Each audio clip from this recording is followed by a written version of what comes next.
I see we have a couple people logging in here. Hi everyone, I'm Allison Goldie from Mote Marine Lab, obviously working from my home. We're gonna give it a couple seconds to let everyone log on and figure out, hello, Amelia, figure out how to get on here. So I think this is actually our first webinar for the three of us. All right, those number of participants is climbing, so we're gonna wait just a little bit. All right, so welcome everyone to the Coral Coding Challenge webinar. All right, looks like we're stuck at 11, so see how it goes. I'm gonna give it one more minute and then we'll get started. So if you are in this webinar already, like I said, my name is Allison Goldie.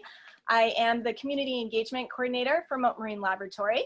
And if you are not familiar with Mote, it is a research institution here in Sarasota, Florida. And we also have an aquarium, animal hospital, and the most relevant today is we have a research facility down in the Florida Keys. So you're going to be learning a little bit more about that in the next hour or so. But also with us today, we have Miss Ashley. You can give everyone a wave. She also works in the community engagement program. And then Jessyca Garlock is down in the Keys. Okay, so it looks like Amelia is maybe in this rain as well. For those of you that are here in this webinar, if you would like to just drop us a line in that chat, I'm curious where everyone is from. I heard we have had someone maybe signing up from Australia, which is amazing, although it's the middle of the night for them, so they might be listening to this later. This webinar will be recorded, so if you are watching this later on down the road, you'll have all the information that you need to get started on this Coral Coding Challenge. Okay, looks like it's going to be available by Wednesday. St. Pete, whoop whoop, Canada, awesome. Bradenton, great. All right, so the reason why we are doing this Coral Coding Challenge is because Jessyca, Ashley, and myself have had some pretty recent coding experience and have gotten really excited about it. And of course, at Mote, we do lots and lots of coral research. So we thought, why not get creative with that and combine the coral world with the coding world and come up with some really cool visual aids for education, for just games, for teaching your friends, and just for having some fun during this hanging out at home time. So the way it's going to go today is we're going to go through an overview of how you can actually get to all of the background information through the Google Classroom that Jessyca has set up in the Keys. She'll walk you through how to get in there, how to get some of this information, learn about corals before you start doing your coding. After that, Miss Ashley will walk you through one of the coding platforms that we're going to use, which is called Scratch. So she will help you along with that, give you some points and hints. And then I will go through Scratch Junior, which is basically a coding program for our younger audiences, so ages 5 through 7. So, oh, we have another one. Welcome, welcome. All right, so Miss Jessyca, I'm probably going to pass it along to you. If anyone out there has any questions, feel free to type in the Q&A or the chat box. And we will do our best to answer your questions. We do have Miss Elena also as our amazing moderator today, helping us out with answering questions and just kind of pushing questions our way when one of us is not speaking. So feel free to ask questions. Again, this will be recorded, so if you miss something, you'll be able to listen to it a little bit later on Wednesday. Okay, so I will mute myself, and Miss Jessyca, you can go ahead and take it away and let us know how to get onto the Google Classroom and also a little bit about what you do. Thanks. Hi everyone, I'm Jessica. As Miss Allison said, I work down here in the Florida Keys at our field research station on Summerlin Key. So a lot of what I do is I work with school groups that come to visit the lab, as well as go out into the community and teach about the research being done. For those of you who don't know, Mote's lab in the Florida Keys is focused on coral reef research and restoration. So we have coral nurseries under the water, and we also have a land-based coral nursery where we grow coral in our lab to be outplanted. And we also do research on these corals. So we have an ocean simulator where we're able to study corals in future ocean conditions, and that helps our restoration efforts. So during normal operations, we have lots of school groups come and visit the lab, but obviously right now that's not possible. So we've created a virtual classroom where we can share our lessons and just a little bit about the research we're doing. So I'm gonna show you guys the Google Classroom if you're not already familiar with it, how you can add it to your, if you have a personal Google email, how you can add the class, and then also where to get these coding challenges. So I'm just gonna share my screen with you guys real quick.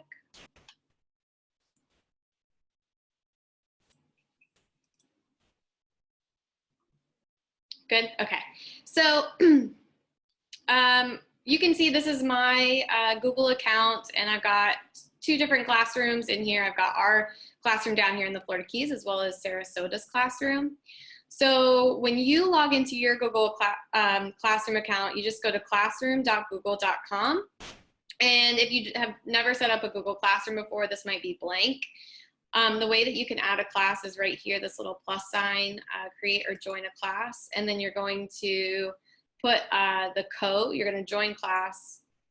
And can you guys see this, or is my box in the way? I have little boxes there, sorry. Okay, so you're gonna type in the class code here, and we'll share that with you in the chat. So just to give you guys an idea of what it looks like, there's 3 different tabs up here at the top. There's the stream, classwork, and people. So the stream is where we're gonna put up any announcements. We'll write, this is the webinar for today. We might tell you what lessons are coming up the next week. And then classwork is really where you can go and find everything. So we've got activities for kids and family. We have behind the scenes videos, science lessons, Q&A with our scientists down here. But this is what we're looking for today. So coral coding challenges. All of our challenges will be posted here on Mondays. And if you click on the tab underneath, this is coding challenge number 1, and you click on the graphic. Of course, it's being slow. Oh, there we go. You'll see the parameters of the challenges that we do each week. So the challenge this week is to create a coral reef scene. It will tell you what components we're looking for. There might be a corresponding lesson, which you can go back and find in the Google Classroom, and then we tell you how to share each of the challenges. So pretty simple. And if you have any questions relating to the challenges, you can actually view the assignment, and then you can add class comments, and you can do that either privately, so no one else will see it, or you can do that, you can do that here where everyone can see. And I would encourage you to share it with everyone, because other people might have the same question that you do.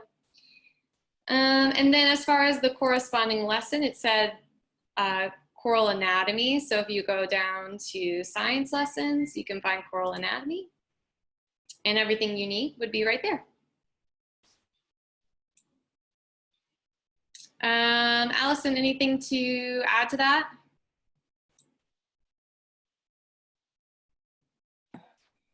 So the only thing I wanted to add to that, thank you, Jessica, for walking us through that. We've had some teachers have some issues logging in because their school district might block them from a third-party Google Classroom. So if you are a teacher listening in right now, or if you are listening later on, you might have to use your personal email in order to get into this Google Classroom because it's been a little bit unpredictable sometimes with teacher emails through school. So that's the only thing I wanted to add there. Does anyone have any questions? We'll try to answer questions after each section. Yes, Elena, did you want to add something? Hi everyone, this is Elena with Mote Marine Lab. I'm the Mote logo. It's my best look. I just wanted to add that one thing that you might want to do in the Google Classroom is once you do get set up, you can change your preferences. You will get notifications when new lessons are posted, and you can choose and select how often you want to get those. So if you do not wish to receive an email every time, there's 3 little dots in the classroom. It's pretty easy to find, and you can go change your settings and just change that so that you don't get emails every day. Now, if you want to get the latest stuff, then definitely make sure you have those notifications on, and you'll get a lesson email every day. Thank you. Thanks, and I did notice someone asked for the code. So in the chat, if you've not seen it yet, the classroom code is in there. You can also find it on Mote Education's Facebook page and Protect Our Reef's Facebook page.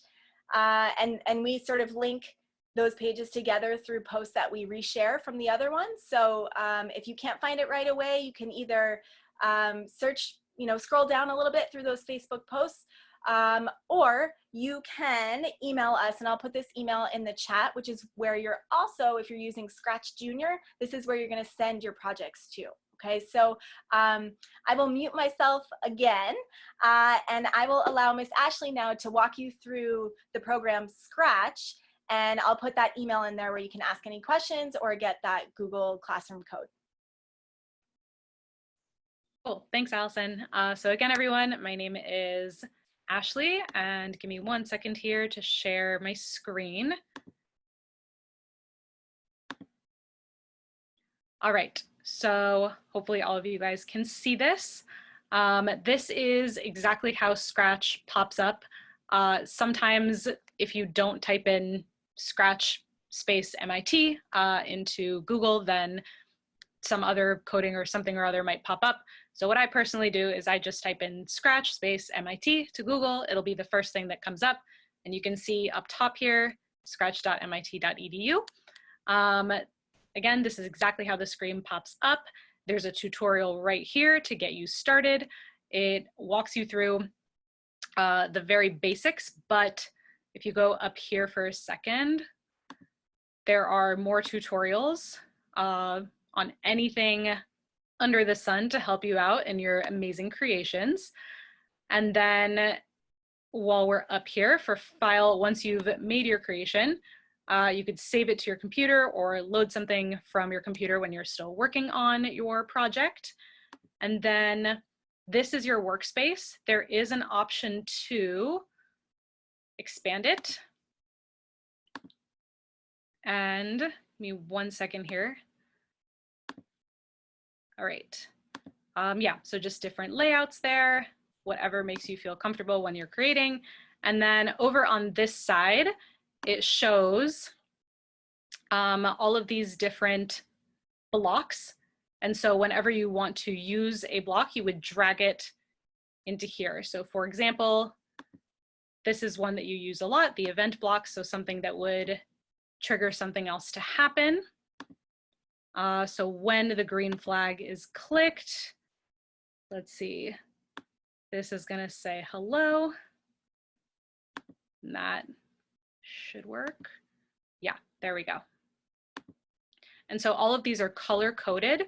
So if you're looking to make something move, you would go to the light blue motion blocks. Each of these little bubbles can be changed. So if you want this to move 20 steps, you would click and type that in there. If you want something to change how it looks, whether it's just the hello speech bubble or something else, you would go to the purple ones, sound is pink, etc. So these 4 are probably your most important ones. As far as choosing your backdrops and your sprites, which is part of the first Coral Coding Challenge. Over here, you can choose a backdrop. You can paint your own. you can ask to be surprised, or you can upload a backdrop. And then here for sprite, pretty similar. You can choose one, make your own, surprise, or upload a sprite. And then if we go over here, hopefully it works. You can add different extensions. So as these challenges get a little bit more challenging, then you might decide to add something like text to speech, music, etc. So that's another option that you have as you're moving along. That's all I have off the top of my head, but Allison, feel free to, oh yes, and then there are costumes, just slightly different looks for your sprites and sounds up top here. But Allison, if you had anything to add, feel free. Sure, yeah, just from a basic level, if you have no coding experience, this is a really easy program to use once you get the hang of it. So just to orient you to the left side of the screen, you can see that each of those actions or sounds or commands that you're giving to your script, to your scene here, they're color coded. So anything that has to do with moving is going to be blue. So if you're like, I want this thing to move left or right or jump or flip or whatever, you're going to look for those blue blocks. You might have also noticed that those blocks are shapes, right? They're puzzle pieces. So that makes it really easy to know which pieces go together and which pieces do not. So you couldn't have that when clicked box underneath something else, because that needs to be the start of your command chain. So basically you're just using these blocks to tell your sprite what to do. Anything else you wanted to add, Miss Ashley? Yes, so the recommended ages for this, it's 8 and up. So like Miss Alison said, it's super easy. And like we mentioned before, it's color coded. The blocks are puzzle pieces. So if something isn't working, if something is not fitting together like so, then it's probably for a reason. So it's laid out as simply as can be. And as you start working with it, you'll get a better hang of it. The best recommendation that I would have is just to go through some of the tutorials that I mentioned up here, and that will get you more familiar with the program itself. And then as far as how to share the projects, I don't think we mentioned that yet, but it would be either hashtag coralcodingchallenge, and then maybe we can put that, or I can put that in the chat box, or it would be at Mote Education. And Ashley, could you also just show us another example of something that you can do with this? So make something happen, make it work. yes. So everyone can see it again. So let me, and if you don't want to use this again, so for example, I'm done using this, you just drag it over and it disappears. So event, as Miss Alison mentioned, is usually what you will use a lot of times to just start something. So for example, when this sprite is clicked, I'm going to move it over here just so I can see it a little bit better. When this sprite is clicked, ooh, there's a really fun one. Change color effect by that much. And again, anytime that there's a little bubble in here, then you can click it and just decide to make it more or less. And then there's this lovely little meow noise. So every time we click it now, can you guys hear that? It's pretty loud. So you can see that it meowed and then it changed the color effect slightly. One more thing I'd like to add is you can see that whatever you put in your workspace, wherever your blocks go, you can see what's happening right in that preview right to the right. And like Miss Ashley mentioned, you can change your view there based on how big you want that preview spot to be versus how big you want your coding area to be, because some of the things that you do might get kind of complicated, and so you'll have to scroll down to see what you're doing. Miss Ashley, can you close that tutorial box for us, please? Yes. So yeah, there's all this. Yeah, there's a lot of space. And if you want two things happening at the exact same time, you'll have two columns of coding happening at the same time. If you want something to happen sequentially, one after another, then you're gonna have that all in one line of coding. So what we've learned recently is pseudocode, which is just talking it out first or writing it down. What do you want to happen in regular words? And then figure out which of those blocks will help you to make that happen through coding. Yeah. Any questions so far? I'm gonna check the chat. Looks like we're okay. No questions. All right, and remember, if you think of something as you're watching this later or as you're working on the first challenge, feel free to email us at keyseducation@mote.org or just comment in that Google Classroom like Miss Jessyca showed you earlier. Last call for any questions on how to use Scratch. Okay, well, thank you, Miss Ashley. I will move on to Scratch Junior then. All right, there we go. All right. Okay, so Scratch Junior is really, really similar to Scratch. And even if you've never done any coding before, it's a really, really fun way to get into it. It's a nice intro, and it's designed for kids aged 5 to 7. I have a 5-year-old and a 7-year-old, and they both have been playing on it, and they love it. And they came up with some really, really amazing things. I was very impressed. I'm a little biased because they're my kids, but still, you can do some really, really cool stuff. So the difference between Scratch and Scratch Junior is Scratch is only available online. So you're doing that through a computer, laptop, desktop, whatever.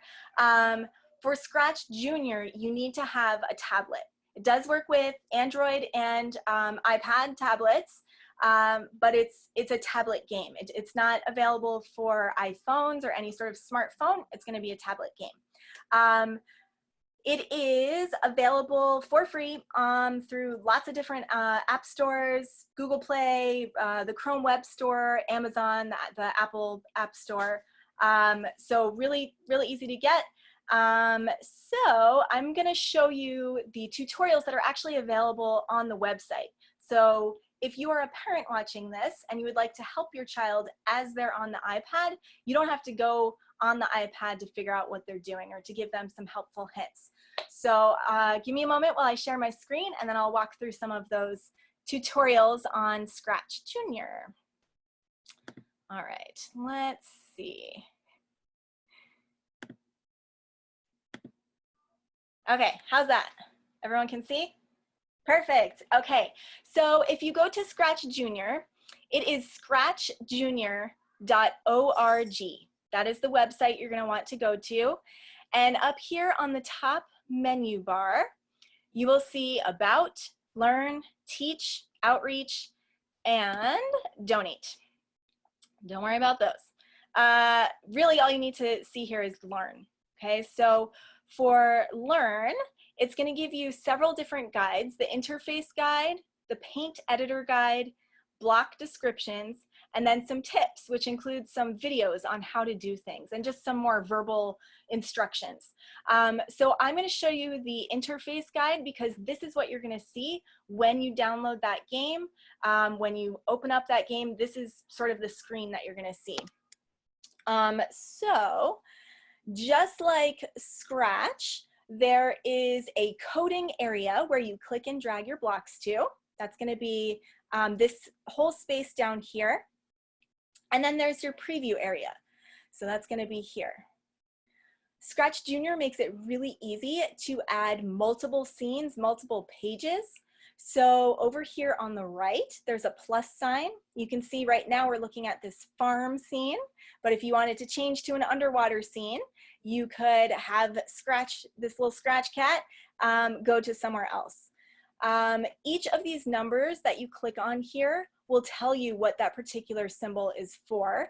I'm not going to necessarily go through all that because it is pretty intuitive once you go in there, but I just want to show you some basics of where things are located. So we've got our preview screen, our coding area, The blocks that you'll be choosing from, which again are color-coded, making it super easy, are gonna be down here on the left, okay? And I'll show you what those general colors mean in just a moment. When you click on one of those, it's gonna come up with all your options for that particular color right here. And then you can just click and drag it down to that lower coding space. Okay, on the left, you'll see this other plus symbol here. These are your sprites. Now, Scratch and Scratch Junior have slightly different terminology for the same thing.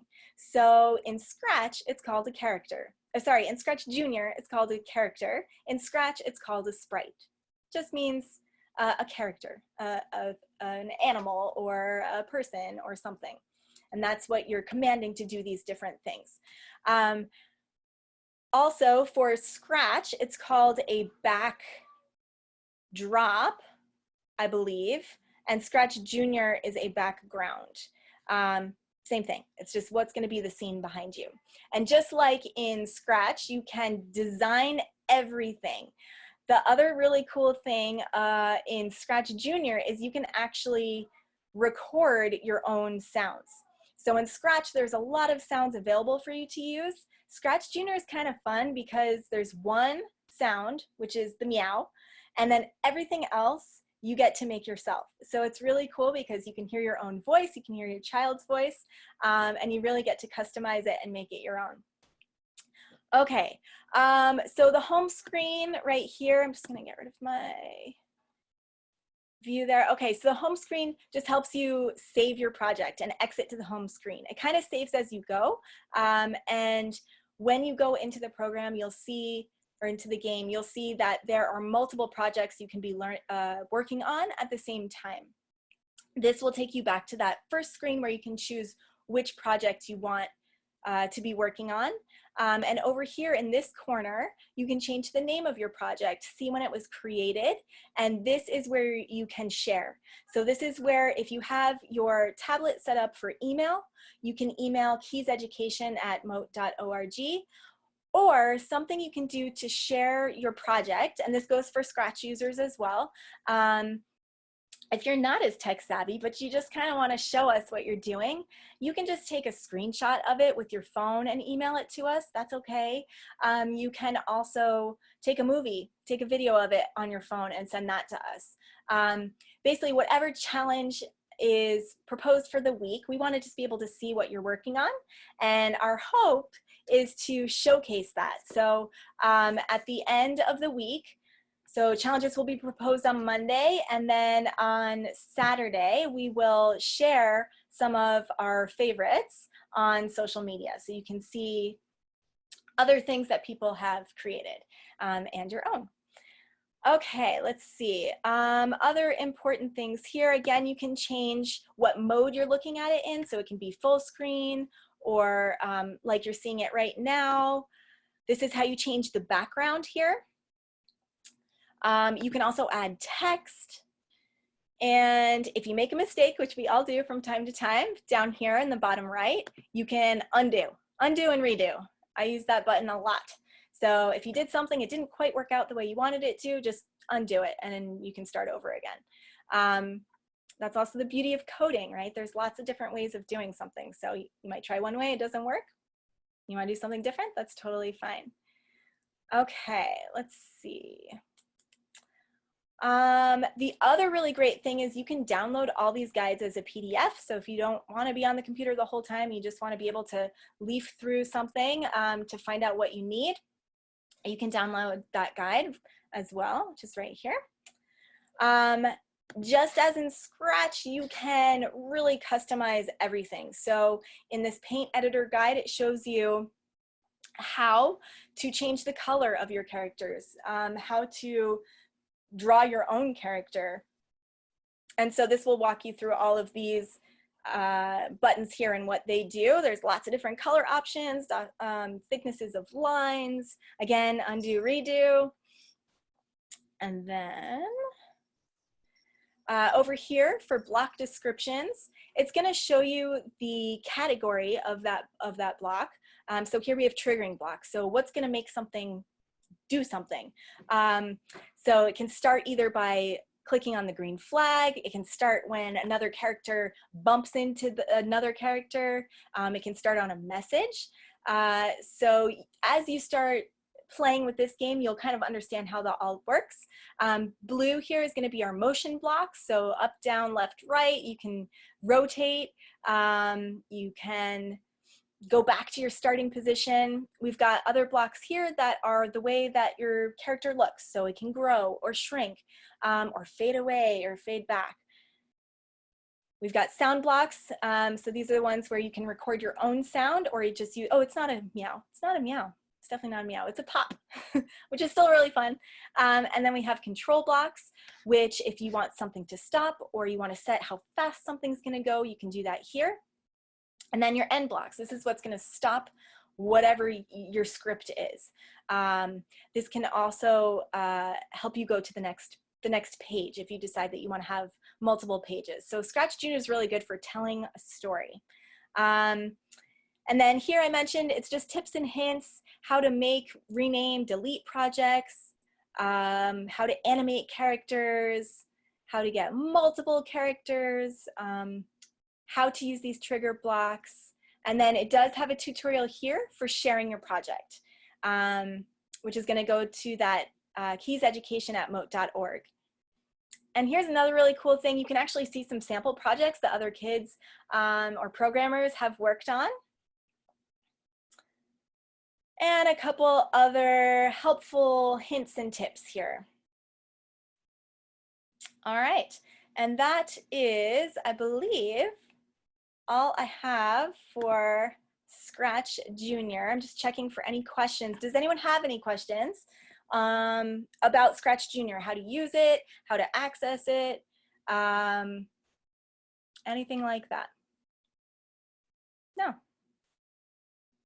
Okay, great. Let's see, what else? Any final questions about anything?